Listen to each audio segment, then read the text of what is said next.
Hey everyone.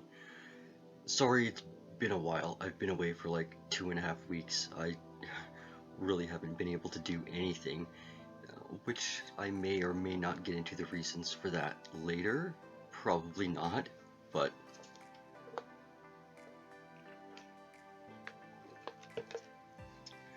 I've got my iced coffee and my brain in somewhat working condition. But while I was on my hiatus from the net, quite a few things did happen.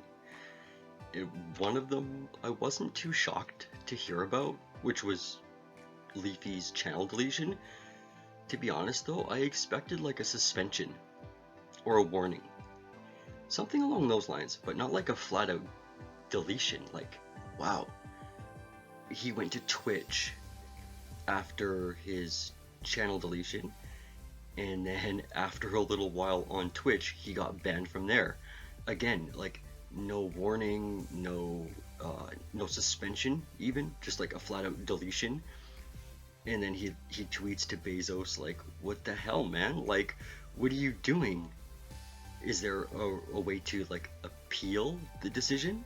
So again, like I was saying, I wasn't really surprised by the ban from YouTube. It's in the wake of the Pokimane drama, like, and her apology. And again, like I said, I saw this coming.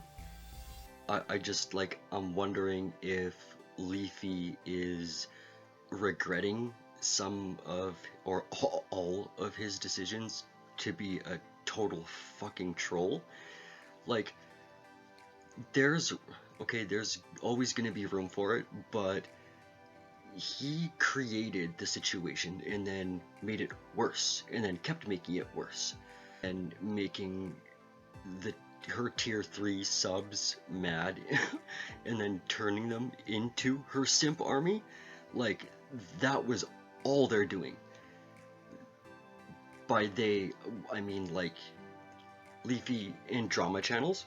Is like, the drama channels had a huge part to play in it. And I have nothing against drama channels. Like, I love drama channels. That's a part of the reason that I'm even making this video, is like, I watch drama channels. I love them. I shouldn't, and I don't know why I do, but I do. So I watched a video today, a drama alert actually, with Leafy and Nikocado Avocado. Oh my god, that guy is a fucking mess. But that's where I kind of got the update that, you know, nothing's been done about Leafy's situation. He's still, you know, deplatformed. He's got nowhere to go. So I'm not sure if his situation's gonna change at all. Actually, his situation's kind of mimicking my own situation at the moment. And while I was catching up on like just stuff I had missed on the net, I came across another Twitch streamer actually that I'd never watched before or even was aware of up to this point.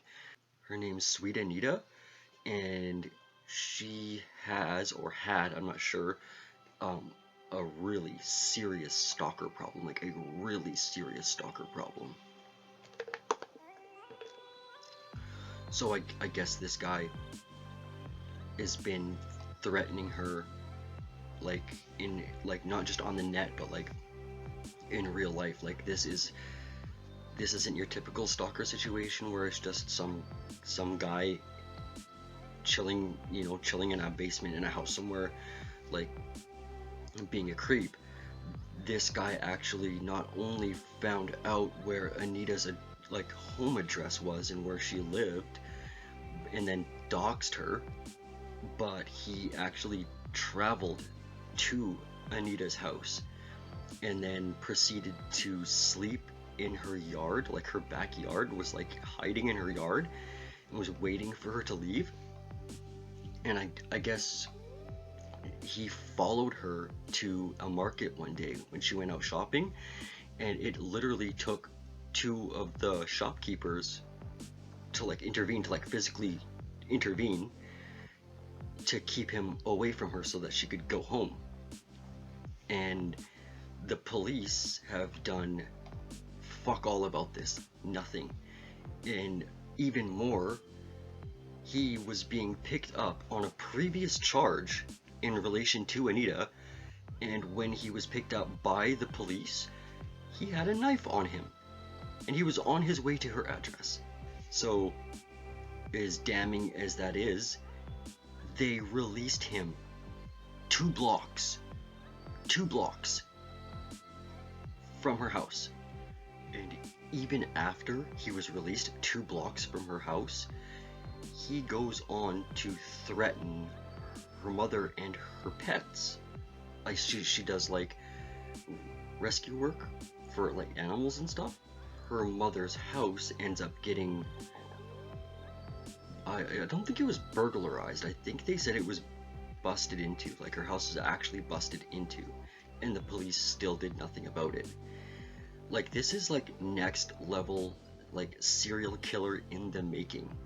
Like I said, this isn't some guy just sitting at home somewhere creeping on somebody. This guy's actually seeking her out and following her and then threatening to kill her.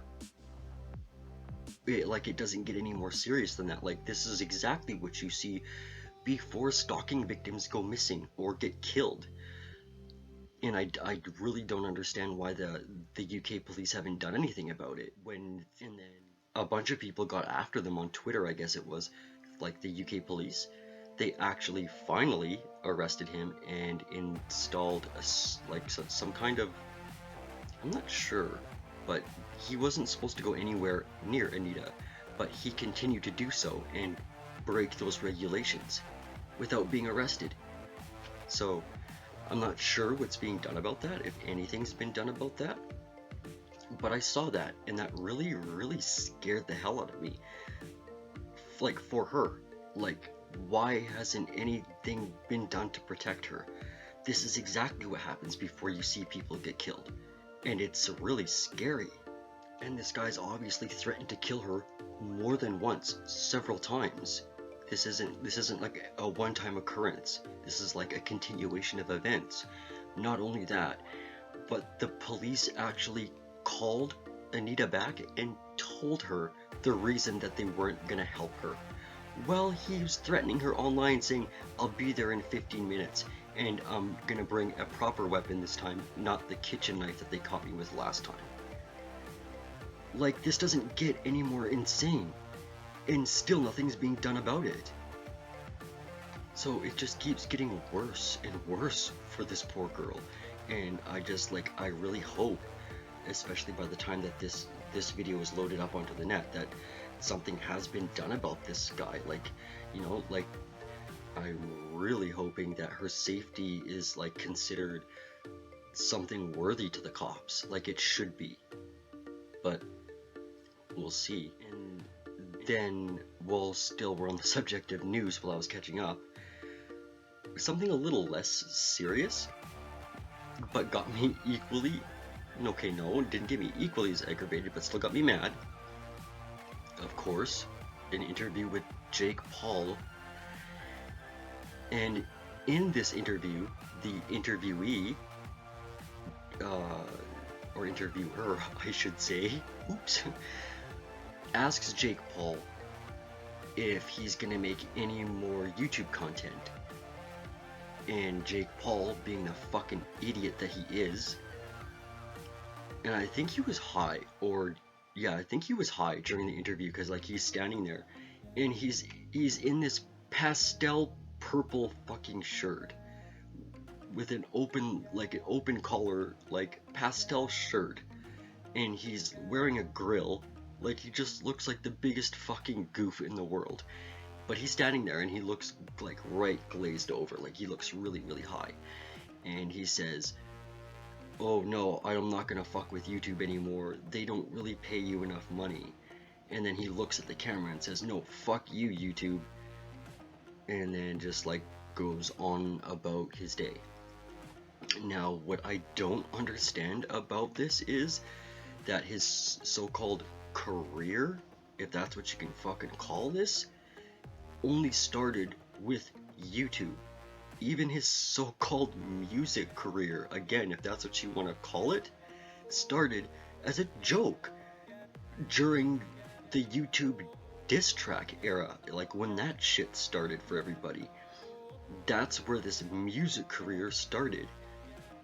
And like, that's even where his fan base is still largely from.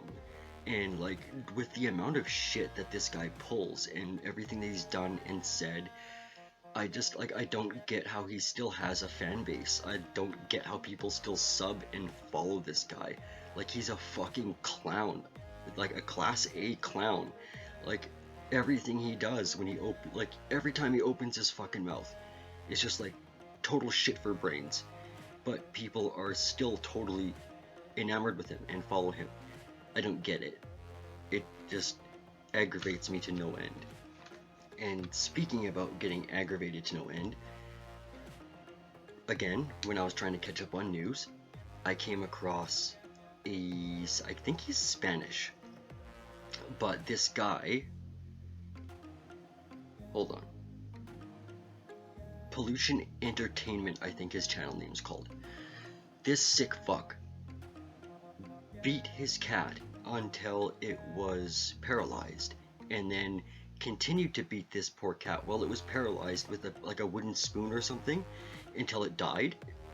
All his videos in his channel is just based on like true animal cruelty and killing cats.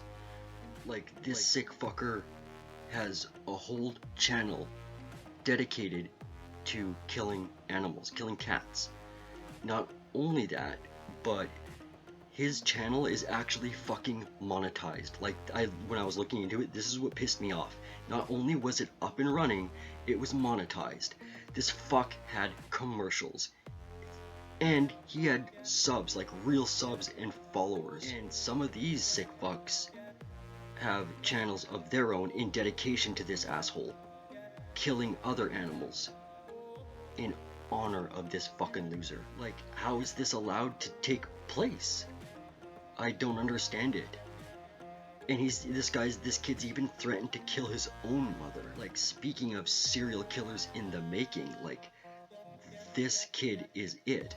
People, like, somebody's gonna wonder why one day he's posting a video of something that looks like his mother's head in a freezer with a bunch of dead cats. Because that's exactly what it's gonna be. And people are gonna be like, didn't see that coming. Like, what?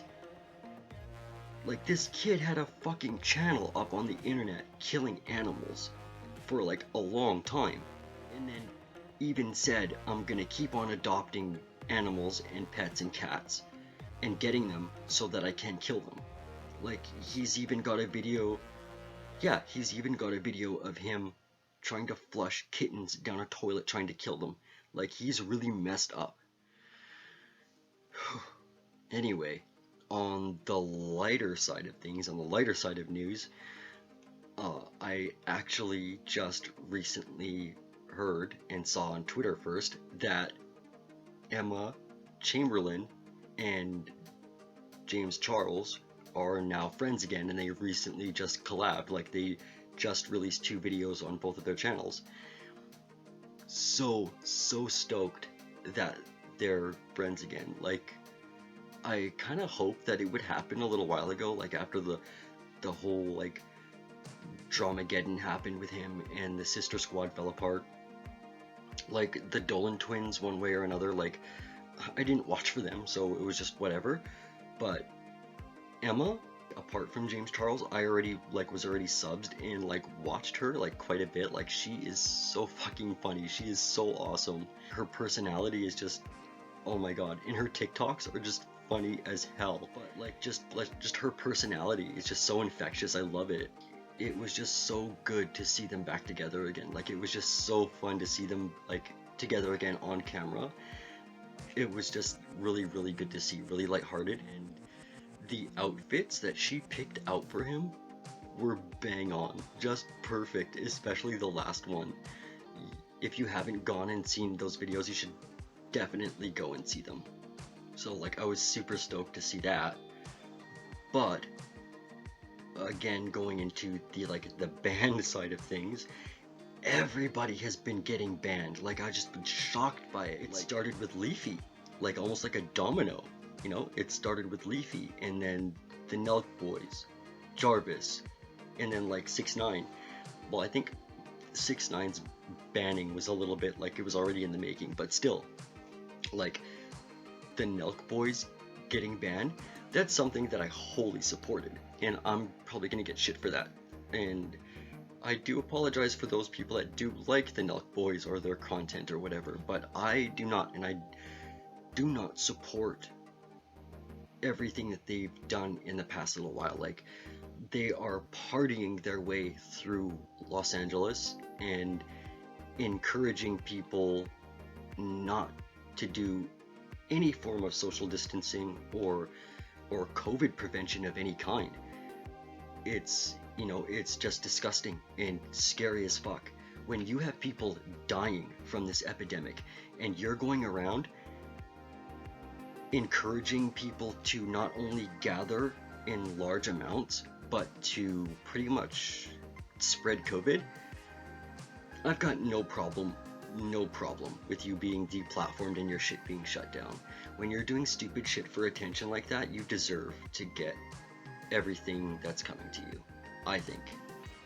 So while they're partying their way through the states, the Illinois college state president actually came out in an interview and releasing a statement basically just saying that, you know, the Nelk boys got there and a huge after hours party congregated somewhere. They were notified of it, called the police showed up, shut that shit right down, and I guess everybody just fled like cockroaches when the fucking light switch was turned on. So they're trying to identify people that were like part of it, I guess, or whatever, and I'm not sure what their punishments are going to be, but the Nelk boys are obviously reaping the benefits of what they're doing. You know, they've been deplatformed. God knows what else is going to happen to them, because as far as we know, especially what's happening with those idiot TikTokers in the Hype House, not only are you going to be deplatformed, you can be fined a couple $1,000s or put in jail for a year, or all of that. Like, I hope they learn that, you know, what they're doing is not right, but we'll see. So YouTube, after the Illinois University State President released his statement, releases their own statement after the banning of the Nelk Boys channel.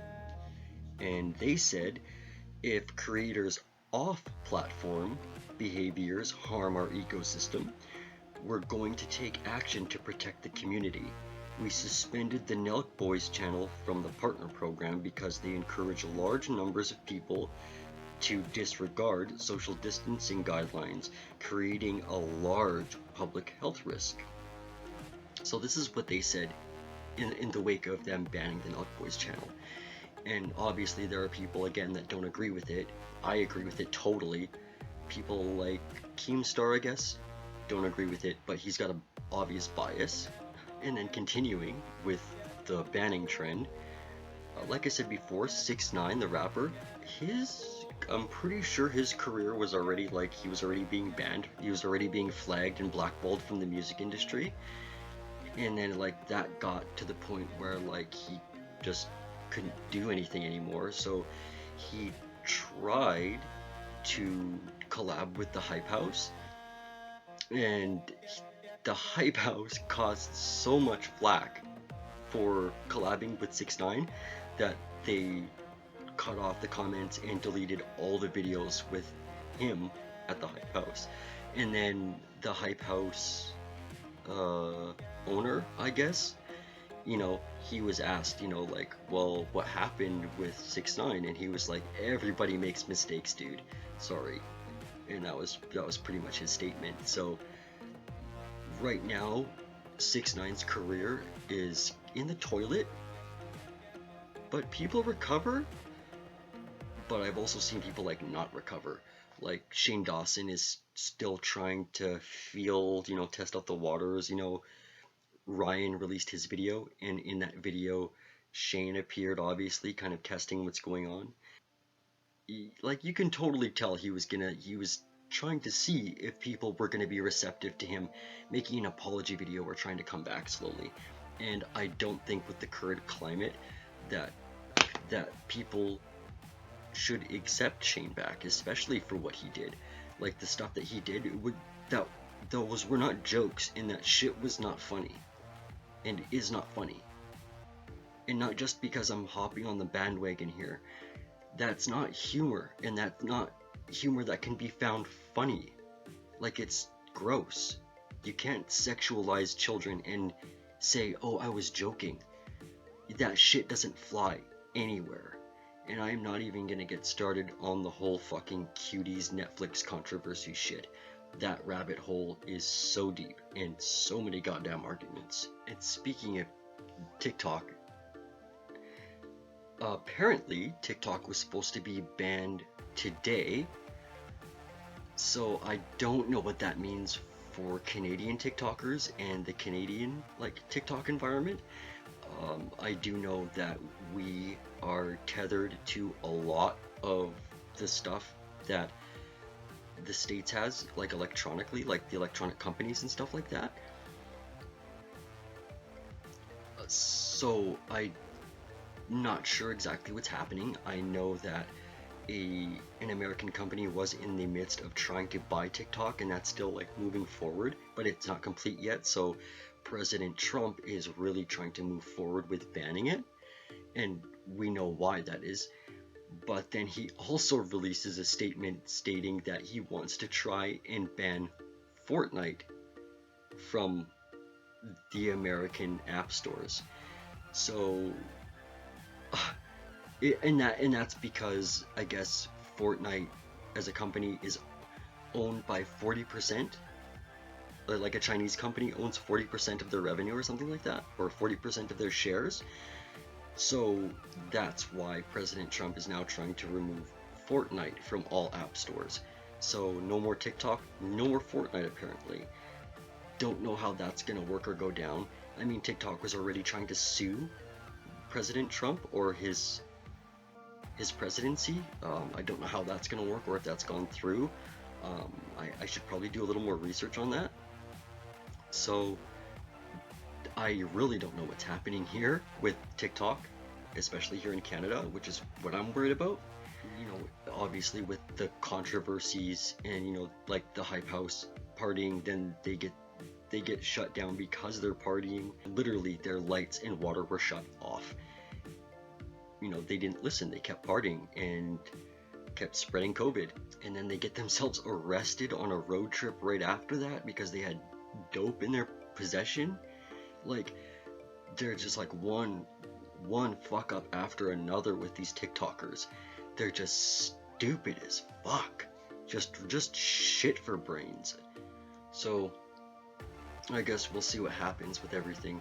Again, like I said, it was like supposed to be today that they were supposed to ban everything, like TikTok and Fortnite.